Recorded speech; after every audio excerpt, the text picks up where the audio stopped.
It all began in a small town in Massachusetts back in 1895. A man named William G. Morgan was an instructor at the Young Men's Christian Association, or YMCA. He saw a need for a new kind of sport. Basketball, which was invented just a few years earlier, was a great game. However, it was very intense and physical. Morgan wanted to create something different. He wanted a game that was less rough. It needed to be suitable for older members of the YMCA, but still required a good amount of athletic skill.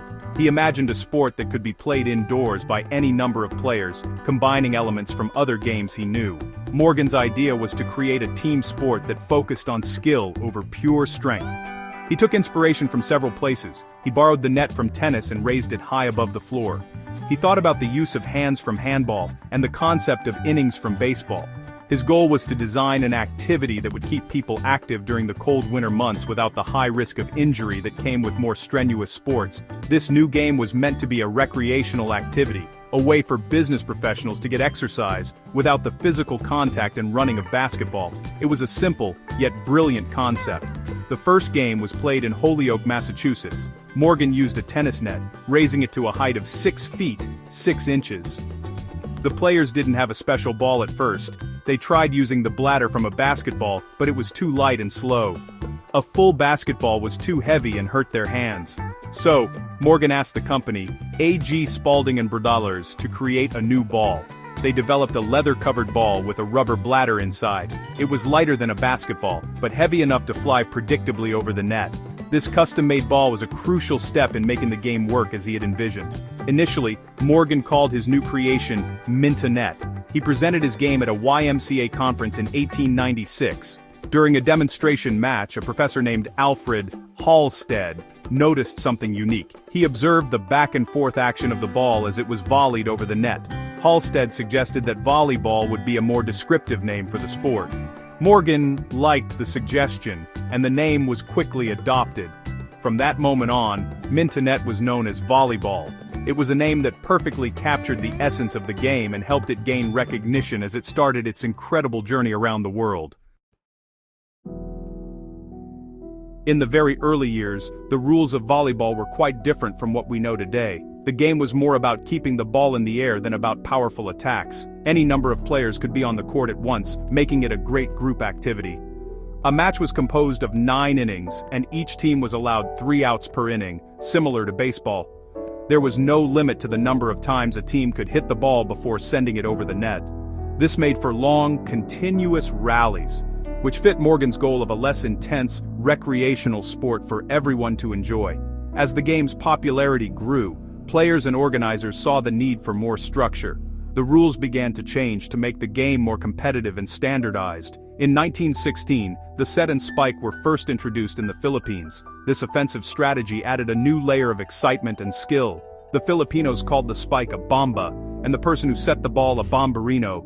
This innovation completely transformed volleyball from a simple recreational pastime into a dynamic and strategic sport. It marked the beginning of the offensive style of play that we see today, full of power and precision. The equipment also went through significant changes. The original net, borrowed from tennis, was eventually standardized to a specific height. For men, the net height was set at 8 feet, and for women, it was set at 7 feet 4 1/8 inches. The ball itself was refined over the years to have a consistent size, weight, and pressure.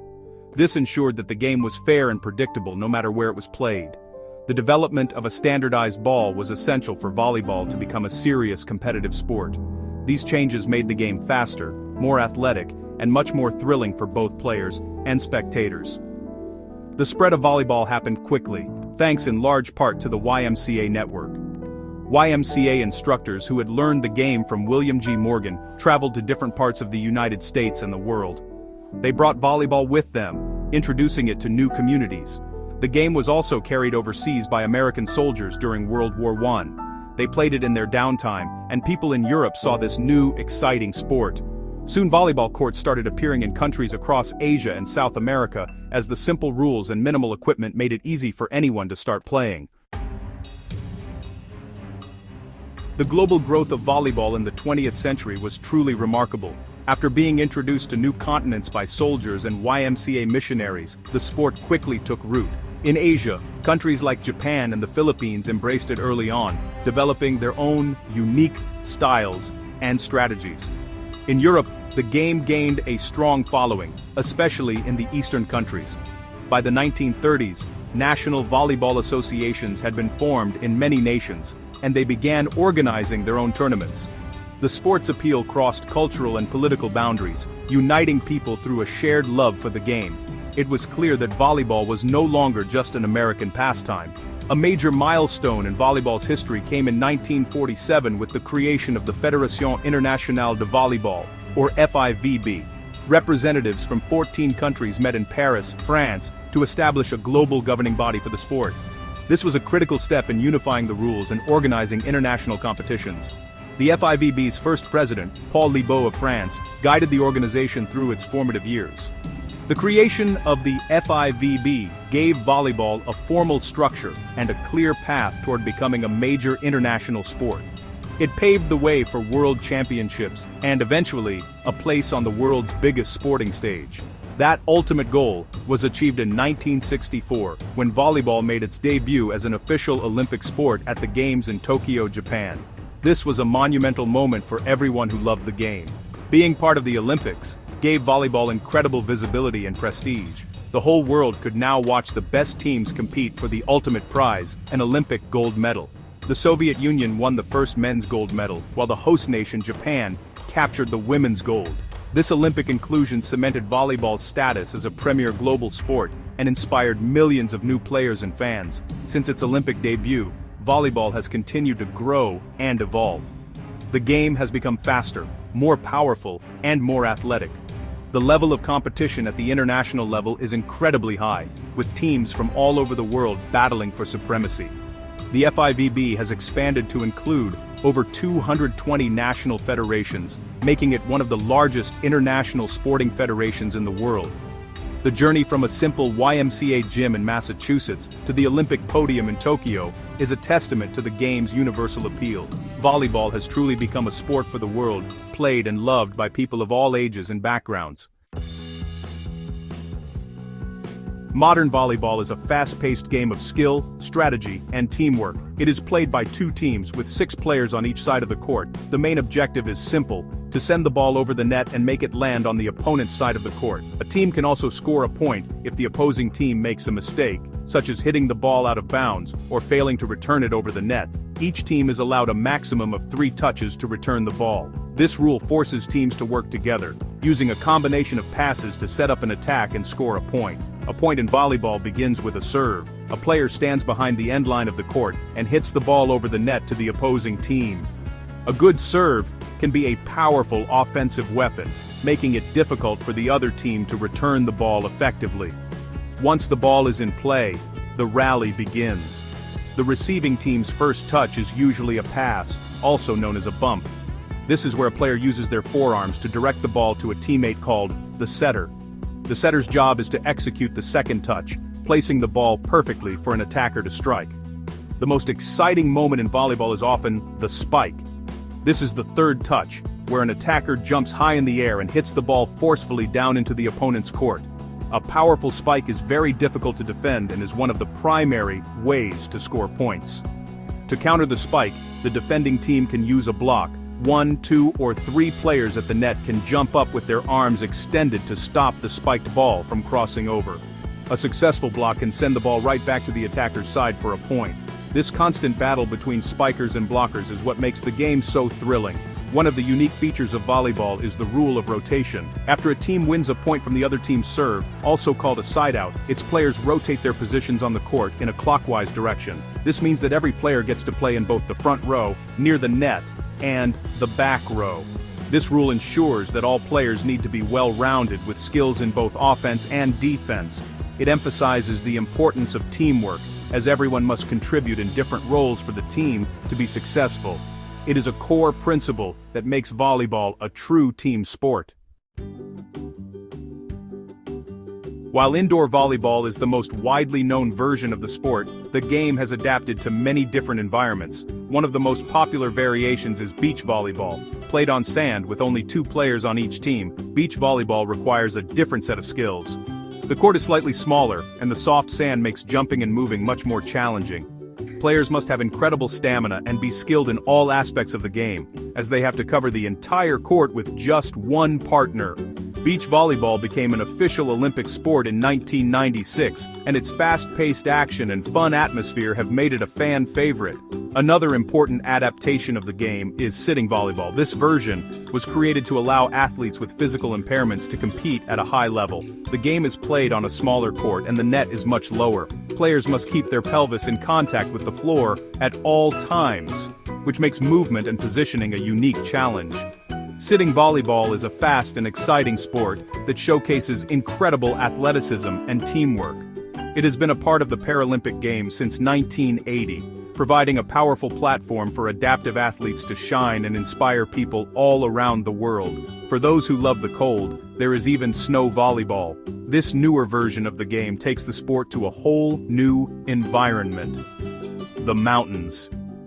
Teams of 3 players compete on a court marked out on the snow. Players often wear cleats for better grip, but the cold weather and unpredictable surface add an extra layer of difficulty.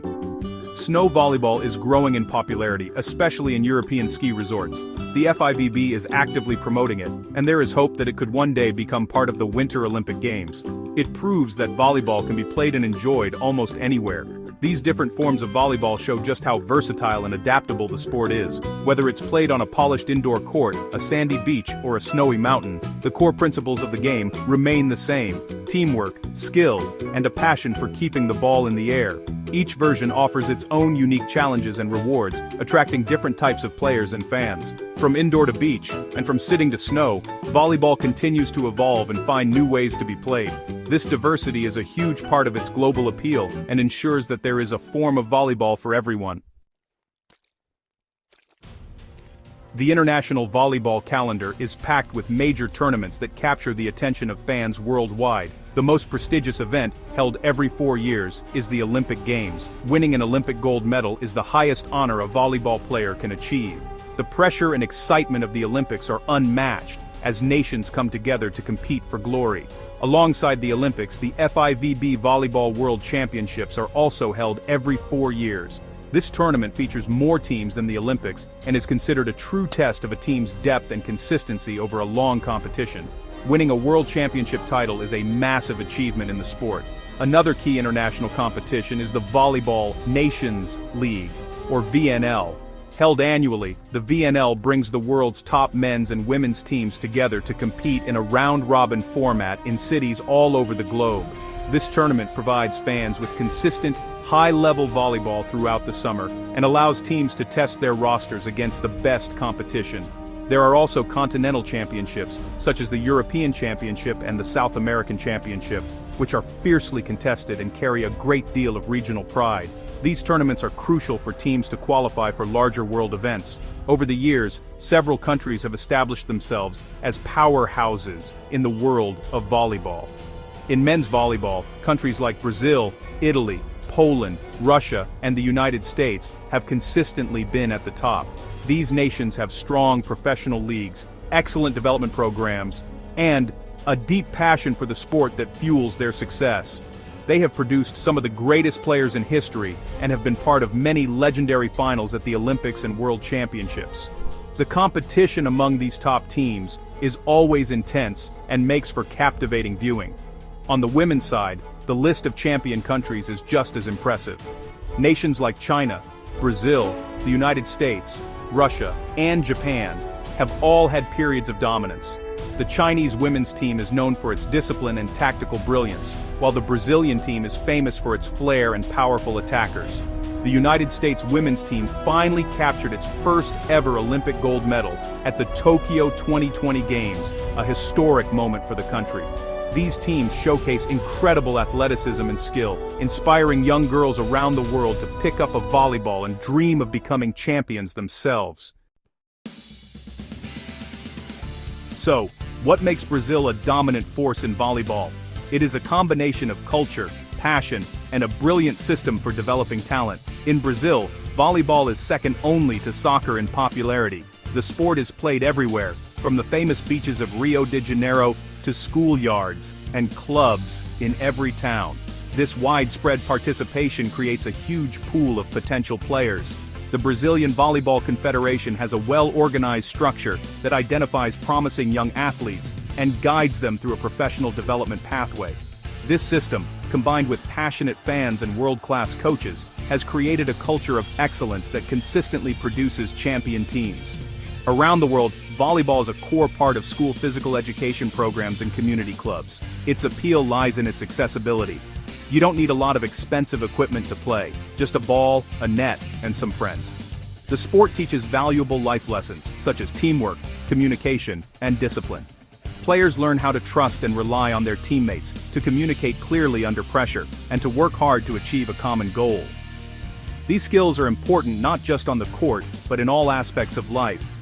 This makes it a wonderful sport for young people to be involved in. Fans love volleyball for its incredible excitement and non-stop action. Unlike some sports, there's very little downtime in a volleyball match. Every point features a dynamic rally full of spectacular plays. The amazing athletic ability of the players is on full display with every soaring jump, powerful spike, and incredible defensive dive. The tension builds with each point, especially in a close set, making it a thrilling experience for spectators. The energy in the arena during a major international match is electric, with fans cheering, chanting, and celebrating every point with passion. From its humble beginnings as a simple game called mintonette, volleyball has grown into a global phenomenon that inspires millions.